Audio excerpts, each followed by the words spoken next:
Nous avons pris un petit peu de retard, donc je vous propose de passer tout de suite à l'exposé d'Alexandre de Vitry, co-organisateur de ce colloque et travaillant en tant qu'assistant à la chaire d'Antoine Compagnon. Et nous poserons les questions à Perrine Simon-Nahum et à Alexandre de Vitry à la fin de cet exposé. Et donc, pour un exposé portant sur les idées religieuses du romantisme autour de Paul Bénichou. Merci beaucoup. Je vais commencer dans le vif du sujet. En 1992, Paul Bénichou résumait ainsi son travail de 5 décennies. Je cite : « J'ai eu pour constant objet le lien qui unit dans les œuvres, de façon vitale et organique, la pensée à la création littéraire. L'étiquette « Histoire des idées » n'est ici acceptable que faute d'une meilleure appellation. Elle a le défaut de paraître se référer à la vie du pur intellect et de ses productions, et on aimerait que soient mieux évoqués ceux qui, relation réciproque avec les besoins de la société, écho affectif des idées, accompagnement figuratif et suggestion de valeurs, ce qui apparaît, surtout en littéraire, inséparable de la pensée proprement dite. » Fin de citation. Donc, dans cette longue phrase que je viens de vous citer, d'un côté, Bénichou refuse la chimère d'une esthétique pure, indépendante de tout travail d'idées, comme il dit, pour le dire un peu sommairement, pas de forme sans fond. Mais de l'autre côté, il refuse aussi que son histoire des idées, qu'il nomme ainsi à regret ou par défaut, soit l'histoire de chimériques idées pures, tout aussi illusoires à ses yeux qu'une éventuelle littérature pure. Cette impureté nécessaire de l'histoire des idées emprunte bien des chemins, tant celui, dit-il, de la société que celui des affects ou encore des valeurs, autant de notions sur lesquelles je vais revenir. Bénichou opère donc dans une zone intermédiaire ou mixte. Il dit lui-même se situer, il se décrit lui-même entre historien de la littérature et historien des idées. Cela explique que ses contemporains et ses successeurs aient caractérisé de façon si variée son appartenance disciplinaire, prolongeant dans leurs commentaires l'hésitation de Bénichou lui-même. Pour Pierre-Georges Castex, par exemple, Bénichou est le premier de nos historiens littéraires, mais il ajoute que l'histoire littéraire telle qu'il la conçoit ne se sépare pas de l'histoire de nos mœurs et de notre civilisation. Pour Marc Fumaroli encore, l'historien de la littérature française qu'est Paul Bénichou est inséparable de l'historien des religions et de l'ethnologue. Jean Bory, de même que Maurice Agulon, l'inscrit dans la tradition lansonienne, mais c'est pour ajouter, je cite, qu'il n'a pas peur de remettre l'histoire littéraire dans l'histoire sociale et culturelle. José Luis Diaz, enfin, quant à lui, voit en Bénichou un mixte réussi d'historien des idées et d'historien de la littérature, capable de mêler avec succès histoire intellectuelle, histoire culturelle et histoire sociale. Bon, je m'arrête là et je pourrais continuer, mais peut-être au fond, cette histoire des idées dans laquelle Paul Bénichou consent à s'inscrire faute de mieux, est-elle simplement le nom de ce foisonnement disciplinaire ou de ce décloisonnement entre l'histoire littéraire et d'autres formes de savoir ou d'autres domaines de l'histoire, philosophiques, sociales, religieux, culturels, voire scientifiques?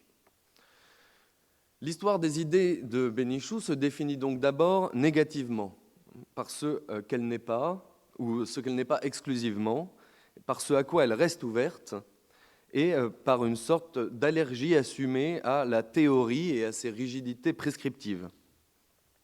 Paul Bénichou laisse sa méthode se définir en fonction de son objet et refuse d'adopter en amont telle ou telle grille de lecture, tel système de décodage prédéfini, qui serait seul à même de débusquer derrière les discours une vérité ignorée des locuteurs ou des lecteurs trop naïfs. Dans un article de synthèse sur sa méthode, il retient comme trait essentiel de sa démarche un effort maintenu pour oublier le système, selon sa formule, que ce système soit celui du marxisme, de la psychanalyse ou du structuralisme. Dans ce cadre, la littérature constitue un objet d'étude particulièrement fécond, puisqu'elle procède déjà, du moins la littérature que Paul Bénichou étudie, en un métadiscours, en un discours sur tous les autres discours. Elle n'est donc pas un objet inerte, décortiqué par le critique, de l'extérieur en quelque sorte, mais elle forme une première critique, un système d'analyse déjà cohérent. Pour Bénichou, toute critique est donc une critique de la critique ou une herméneutique de l'herméneutique. C'est ce que rappelle la première phrase quelque peu provocatrice du Sacre de l'écrivain en 1973, je cite « Aussi loin qu'on aille dans l'histoire des civilisations, on voit la littérature enseigner les hommes, s'offrir à eux, comme interprète de leurs conditions, comme guide de leur jugement et de leurs choix. » Le critique littéraire interprète donc une force interprétative déjà à l'œuvre, interprétation au carré, qui doit inviter le commentateur à la modestie. Ainsi, l'objet que Bénichou étudie, ce n'est pas tant la littérature elle-même que la société, mais telle que la littérature s'en saisit et s'y épanouit. Ce choix explique que Bénichou ait toujours besoin, pour parler de littérature, d'autre chose que d'elle seule. Il refuse, par exemple, de réduire le romantisme à une simple révolution esthétique. Il y voit, dit-il, quelque chose de plus, et c'est ce quelque chose qui retient son attention. Tout le parcours de Bénichou est marqué par cet impératif du décloisonnement, qui est certainement partie liée avec sa position institutionnelle entre Harvard et Paris, ainsi qu'avec un héritage culturel qui mêle judaïsme, Espagne et France. Ces différents livres n'adoptent pas tous la même démarche, et ils ne portent pas tous sur les mêmes objets, mais chaque fois se reconfigure un dialogue entre la littérature et son dehors. Ce dehors, dans Morale du grand siècle, en 1848, le premier livre de Bénichou, ce dehors, ce sont les groupes sociaux et les grandes idées morales, philosophiques, religieuses du temps. Dans les livres suivants, sur le romancero espagnol ou sur Nerval et la chanson folklorique, il s'agit plutôt de la tradition orale. Enfin, dans les livres dont je vais un peu plus parler, ce seront toutes sortes de savoirs et d'idées dans une longue série d'essais sur le romantisme, dont il a été déjà question à de nombreuses reprises aujourd'hui. Longue série de livres qui vont, pour Bénichou, du Sacre de l'écrivain à Selon Mallarmé, son dernier livre. Il ne renonce pas tout à fait à l'histoire littéraire lansonienne, à laquelle il lui arrive d'ailleurs de rendre hommage, mais il articule cette tradition à autre chose. Il l'intègre à une histoire du temps long, dans laquelle la littérature forme une composante où elle occupe une place mouvante, plutôt qu'elle ne se raconte comme une succession homogène de grands auteurs et de courants littéraires. Je propose alors de m'arrêter sur un cas particulier, formé par le deuxième volume de la suite sur le romantisme, à savoir Le Temps des prophètes, en 1977, qui étudie toutes sortes d'auteurs ne se rattachant pas usuellement à l'institution littéraire. Ce volume est suivi par Les Mages romantiques, en 1988, qui se concentre, lui, de façon plus traditionnelle sur la littérature, avec 3 monographies juxtaposées sur Lamartine, Vigny et Hugo. Le Temps des prophètes, alors, pourrait être réduit par une lecture un peu rapide à une simple introduction au volume suivant. Il s'agirait alors d'exposer le contexte idéologique avant de passer aux choses sérieuses, c'est-à-dire à la littérature. Bon, je ne pense pas que ce soit le cas, et cet essai, Le Temps des prophètes, à mon avis, a une valeur propre et joue à part, en fait, dans l'œuvre de Bénichou. Dans ce volume, les œuvres de Comte, de Saint-Simon, de Leroux, de Michelet intéressent Bénichou en tant que, selon sa formule, en tant que création idéologique, des créations singulières, les auteurs de systèmes étant, pour lui, dit-il, les frères des poètes. De toute son œuvre, c'est donc l'ouvrage qui relève le plus directement, peut-être, d'une histoire des idées bien distincte d'une histoire littéraire plus traditionnelle, et il n'est pas étonnant que ce soit celui qui ait suscité le plus de lectures non littéraires de l'œuvre de Bénichou, chez les historiens et chez les philosophes en particulier, chez Maurice Agulon par exemple ou Philippe Reynaud. Dans ce cadre, le parti pris pluridisciplinaire de Bénichou n'est pas qu'une affaire de prudence méthodologique. Il a partie liée avec l'objet traité. Cet objet, c'est bien connu, et je passerai rapidement là-dessus, c'est le pouvoir spirituel laïque qui advient en France à partir de la deuxième moitié du XVIIIe siècle, et ce qui fait que l'histoire de Paul Bénichou est une histoire du religieux, ou une histoire de la sécularisation, ou encore des religions politiques de la modernité, de ce que Bénichou appelle la religion progressiste, ou la religiosité laïque, autant de formules convergentes. On a parfois réduit cette enquête à son point de départ, à savoir une réflexion qui porterait uniquement sur le statut de l'écrivain. son statut concret ou imaginaire, c'est-à-dire à la fois sa fonction sociale plus ou moins avérée, et son ethos, sa persona, la façon dont il se présente lui-même dans ses œuvres et ses discours. Alors, cette question du statut est en effet décisive, puisque c'est bien le déplacement progressif de cette fonction que Bénichou met au cœur de ses livres, mais il faut l'entendre de manière ouverte. Penser le statut de l'écrivain, ou de l'artiste, ou même du savant, ce n'est pas simplement interroger une mise en scène de soi toute rhétorique, ou c'est plutôt, en interrogeant celle-ci, en interrogeant cette mise en scène, ouvrir une enquête anthropologique. Pour Paul Bénichou, la question de l'écrivain est toujours liée à celle de l'homme. D'une part, parce que la religion qui se met en place, la religion en plein avènement qu'il décrit, est celle de l'humanité, depuis les encyclopédistes jusqu'à Mallarmé. D'autre part, parce que toute représentation de soi particulière implique une réflexion sur le général, sur l'homme naturel ou social, tel qu'on se le représente ou qu'on prétend l'incarner. Toutes les individualités étudiées par Bénichou recèlent une telle puissance de projection dans le genre humain, dans l'universel. Et c'est cela, mener une histoire de l'esprit ou des valeurs, pour utiliser des expressions de Bénichou, non pas seulement l'histoire d'une corporation intellectuelle en voie de formation, mais une histoire de tout le discours sur l'homme, par l'homme, dans un temps de crise et de refondation religieuse. Dans ce contexte global, le temps des prophètes est particulièrement intéressant pour nous parce qu'il présente une axiologie très marquée entre trois grands ensembles discursifs auxquels l'auteur n'accorde pas du tout le même crédit. Et c'est le seul livre dans la suite de livres de Bénichou qui fonctionne ainsi. Je reprends quelques mots à Philippe Reynaud dans Esprit en 1979 qui me semble bien résumer cette axiologie.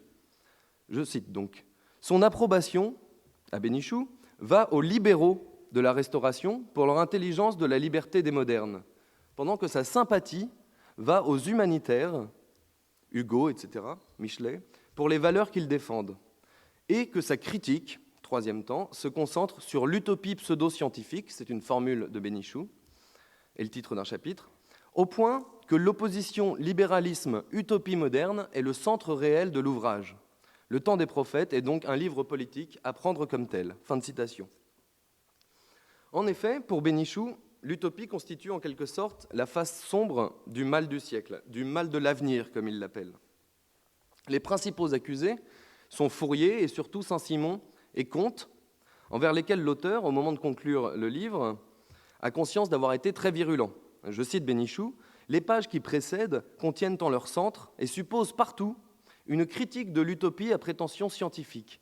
Elle y est dénoncée comme fausse dans son principe, qui est que la connaissance de la causalité naturelle ou sociale peut dicter à l'humanité les fins de sa conduite. » Fin de citation.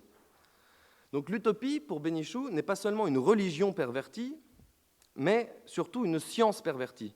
Une caricature de la science véritable, dit-il, qui en excède toutes les limites. Au lieu de confier à la science l'amélioration des moyens, les utopistes du début du XIXe siècle lui auraient assigné la mission des fins, laquelle devrait pourtant lui échapper totalement. On a cru pouvoir lire le destin des sociétés dans la science. On a voulu, formule de Bénichou, dissoudre la valeur dans le fait, préfigurant un statut despotique de la société. À l'occasion, d'ailleurs, Bénichou franchit un pas de plus et parle carrément d'utopie totalitaire, c'est-à-dire, dans la configuration propre de cette utopie, d'une vue totalitaire des choses, dit-il, conduisant en théorie comme en pratique à une guerre contre le libre examen. Cette dénonciation du caractère pré-totalitaire des utopies est assez courante, mais l'originalité, d'ailleurs on en a tourné autour depuis ce matin. L'originalité de Bénichou, je crois, est de lui donner une profondeur épistémologique.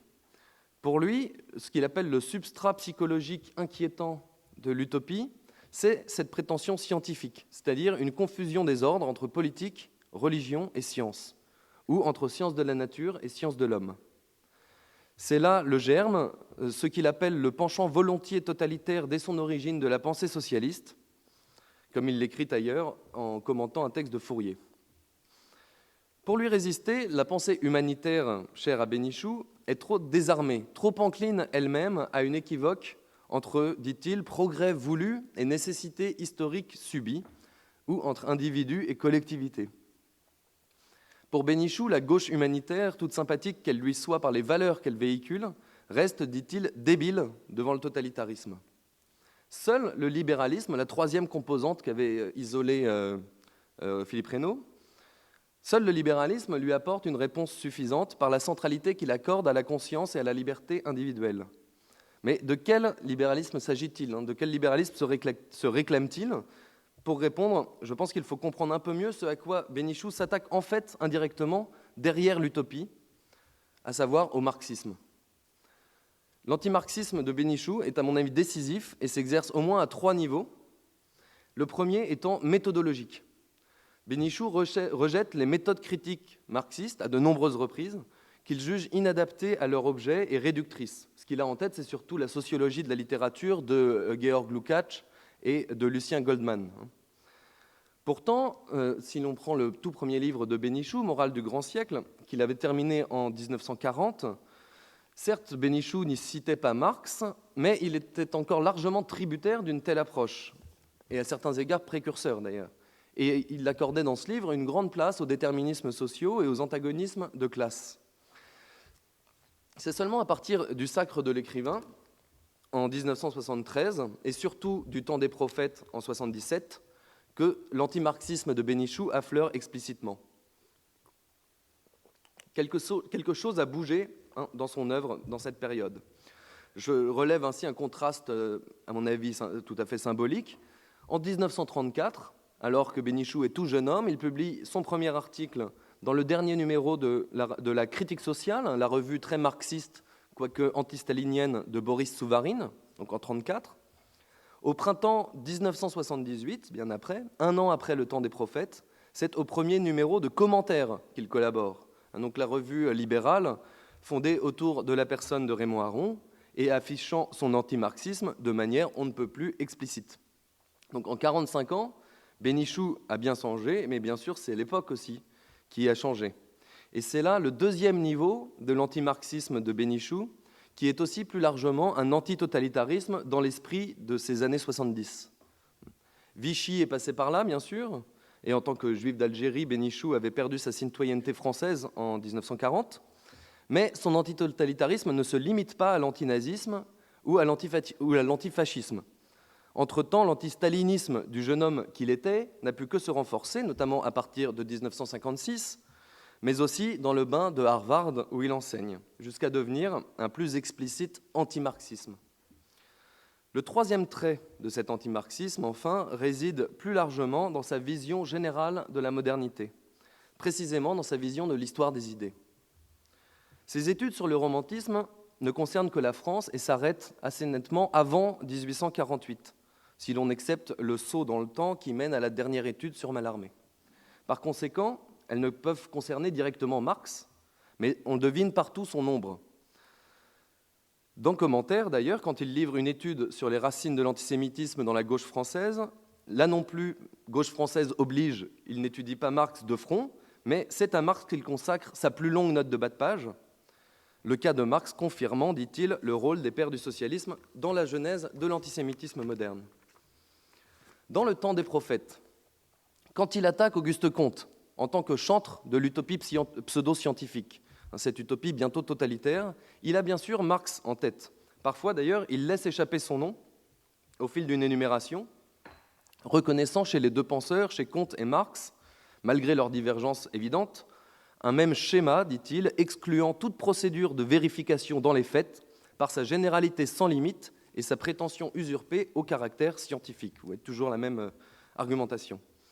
Ce qu'il dénonce donc chez l'un et chez l'autre, chez Comte et chez Marx, c'est la construction d'une science sociale totale, négligeant la liberté et la volonté individuelle, d'une science apte à déterminer sans contingence les destinées ultimes de l'humanité et à conduire, par cette connaissance absolue, à une émancipation complète de l'homme, au prix, rappelle-t-il souvent, des pires violences. Et pourtant, il dit ça à propos de Comte et de Saint-Simon, alors que ni le saint-simonisme ni le comtisme n'est mené directement à de telles violences. Un autre indice du fait que Bénichou a le marxisme-léninisme en tête. Le lecteur des années 70, à vrai dire, ne peut ignorer que Bénichou ait Marx en tête, et toute l'idéologie marxiste en tête, ce que l'éditorial du premier numéro de Commentaires, justement, appelle en cette époque l'idéologie totale, hein, dans la continuité notamment du livre d'un autre collaborateur de la revue, paru juste avant, en 1977, du livre d'Alain Besançon, donc les origines intellectuelles du léninisme. Pour Besançon, l'idéologie moderne doit être comprise comme une réactivation des structures de la gnose ancienne, idée qui elle-même avait déjà été développée outre-Rhin par Éric Voegelin, dont il a été question hier. Or, que font Besançon et Voegelin, et à quelle discipline se rattachent-ils? À l'histoire des idées, précisément. C'est-à-dire, en ce temps, en cette fin des années 70, à une histoire marxiste à l'envers, si l'on veut, ou une histoire anti-marxiste, tant par la méthode que par le contenu thétique.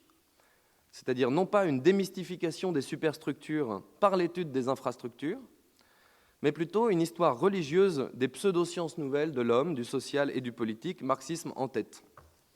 Voegelin parle de religion politique ou de religion intramondaine, Raymond Aron de religion séculière, Besançon de gnose idéologique, mais dans l'ensemble de ces désignations, c'est bien la confusion du scientifique, du religieux et du politique que tous dénoncent et en même temps étudient en retraçant la généalogie. Strictement, il ne s'agit ni d'une histoire politique, ni d'une simple histoire religieuse, ni d'une histoire de la philosophie ou de la littérature, ni encore d'une histoire des sciences, mais d'une histoire de l'intersection de tous ces savoirs, d'où histoire des idées. Le temps des prophètes s'inscrit pleinement dans cette séquence de la fin des années 70, très liée à la sensibilité aronienne, et qui se manifeste dans toutes sortes de travaux, dont j'ai cité quelques exemples, auxquels on peut ajouter ceux de François Furet, par exemple.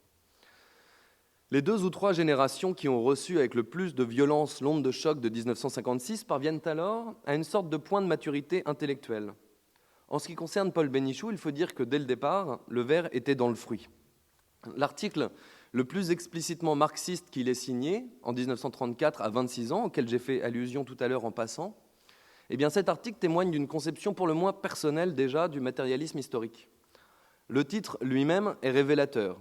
Je cite « L'histoire des idées en France et les fondements d'une morale socialiste ». Histoire des idées, donc, pourtant explicitement condamnée déjà dans le manifeste du Parti communiste en 1848, et défense d'une morale sociale ou morale socialiste, dans une tradition, disons, plus jaurétienne que marxiste. Il est vrai que la revue de Souvarine, La Critique sociale, qui accueille l'article du jeune agrégé, compte des collaborateurs dont le marxisme est bien singulier, comme Georges Bataille ou Simone Weil. Il est possible d'y défendre un marxisme critique mettant l'accent, plutôt que sur les seules réalités économiques, sur un questionnement plutôt d'ordre éthique. L'article du jeune Bénichou propose alors une sorte d'histoire de la vertu depuis le monde féodal jusqu'au XIXe siècle. Il décèle, au bout de cette histoire, dans la Révolution française, une inspiration idéale, dit-il, qui échappe à la seule morale naturaliste du XVIIIe siècle et qu'il voit se prolonger dans le mouvement socialiste du siècle suivant. Quoique Marx y ait peu prêté attention à cette morale de l'idéal, Bénichou se plaît à en relever, dans son œuvre, les traces quasi inconscientes, attestant l'existence d'une éthique marxiste, dit-il. C'est elle, pour Bénichou, qui est décisive, car son étude doit permettre, je cite encore, de définir, pour les opposer aux divagations fascistes et pour préparer des jours meilleurs, ce que devraient être les idéaux moraux de la révolution socialiste. Fin de citation. Toutefois, cette revendication éthique ne s'oppose pas seulement au fascisme italien ou au nazisme allemand tout juste parvenu au pouvoir à cette date, puisque Bénichou s'attaque également, pour finir, au fort courant d'immoralisme, dit-il, qui se manifeste, selon lui, tant dans la social-démocratie embourgeoisée que dans la Troisième Internationale asservie à l'État soviétique. Ce sont les cibles habituelles de Boris Souvarine. À l'époque, le mot totalitarisme en français n'est pas encore en usage, mais en attaquant ainsi de façon conjointe le marxisme-léninisme et les fascismes, l'article de Bénichou dessine déjà l'opposition qui traverse ensuite son œuvre entre le totalitarisme d'une part, sous toutes ses formes, et d'autre part, une morale nécessaire à toute politique, largement issue, elle aussi, de la sécularisation du christianisme, dans la philosophie humanitaire ou dans le libéralisme. Pour caractériser cette pensée morale du politique, il faut insister sur une notion centrale, peut-être l'idée qui fut la plus chère à Bénichou, à savoir le principe de subjectivité qu'on retrouve partout dans son œuvre. Incompatible avec l'utopie pseudo-scientifique, cette subjectivité forme comme l'envers des totalitarismes du XXe siècle, et c'est sur elle que se fonde le libéralisme tel que l'entend Bénichou. Il s'agit d'abord d'un principe de méthode, là encore. Bénichou ne croit pas à l'objectivité, ni à la sienne comme critique, ni à celle des hommes d'autres siècles qu'on pourrait étudier comme des choses. L'homme et sa condition présente ne sont pas pour nous des objets, dit-il. Le seul horizon idéal du critique littéraire en tout cas, sera l'honnêteté. Pour lui, se passer de la subjectivité humaine ne relève donc pas seulement de l'erreur ou de l'illusion, c'est presque une faute. C'est en tout cas retirer à la question politique son fondement moral. Il y a une sorte de subjectivisme donc de Paul Bénichou qui repose sur une anthropologie et qui s'accompagne de conséquences politiques. J'en cite un exemple parmi les nombreux que j'aurais pu prélever. Il faut oublier les lois de la nature pour réclamer les droits de l'homme. Nous nous attribuons des droits, comme hommes, que parce que, comme hommes, nous éprouvons en nous cette sorte de transcendance subjective que nous ne pouvons abdiquer. Cette vue se situe en deçà de la métaphysique, quoiqu'elle ait souvent pu y conduire. Elle est un constat pur et simple, une formule, vous voyez, lapidaire, et qui relève d'une rhétorique de l'évidence. Un article de 1982, qui sera le dernier exemple que j'évoquerai en détail, article un peu incongru dans la bibliographie de Paul Bénichou, expose particulièrement très clairement, cette conception sous le titre « À propos d'ordinateur, note sur l'expérience subjective ». Paul Bénichou s'y improvise chroniqueur cathodique et commente une émission télévisée qui réunit les spécialistes des ordinateurs, justement. Et à cette occasion, il propose quelques réflexions sur l'intelligence artificielle, un thème qui est devenu courant pour nous. Or, qu'inspire à Bénichou cette question ? Une apologie, encore une fois, de la subjectivité humaine. Pour lui, ce qu'un ordinateur ne sera jamais, c'est une personne. Bon. Mais Bénichou y insiste, ce principe doit relever avant tout de l'évidence. Or, ce n'est pas le cas, remarque-t-il, dans le discours des différentes personnes qu'il voit discourir sur le sujet. Il remarque donc que certains s'inquiètent de ce que les ordinateurs puissent acquérir, au-delà de la seule intelligence, une forme d'affectivité. Alors, ce que remarque Bénichou, c'est que s'ils conçoivent une telle inquiétude, c'est qu'ils peuvent croire que les machines ont un moi, en toute absurdité. Et cette inquiétude, pour Bénichou, trahit tout l'inconscient d'une époque. Si l'on peut aujourd'hui croire que les ordinateurs risquent de réunir les mêmes qualités que l'homme, c'est à force d'avoir cru auparavant en une possible connaissance objective de l'homme. C'est-à-dire que si l'homme n'est plus un sujet, il n'y a plus vraiment de différence à dessiner entre lui et la machine, à tracer. Ce n'est donc pas aux informaticiens que s'en prend Bénichou, mais une nouvelle fois aux sciences qui s'appliquent directement à l'homme moral, à sa conduite, à sa vie sociale et culturelle, et qui se développent aujourd'hui sous le nom de sciences de l'homme.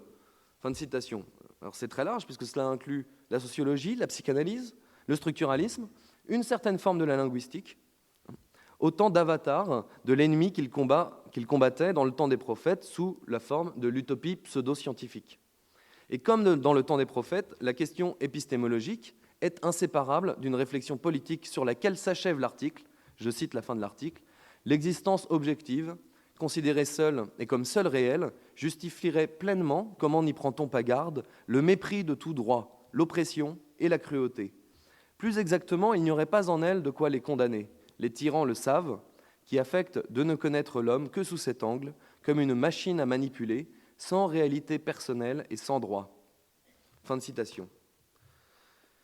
Donc Bénichou, contre ces sciences de l'homme, contre leur complicité, la complicité qu'il leur impute en tout cas avec les tyrannies, affirme, lui, que le niveau le plus élémentaire de la culture, de toutes les formes de la culture, ne saurait se situer qu'au niveau du commerce des consciences.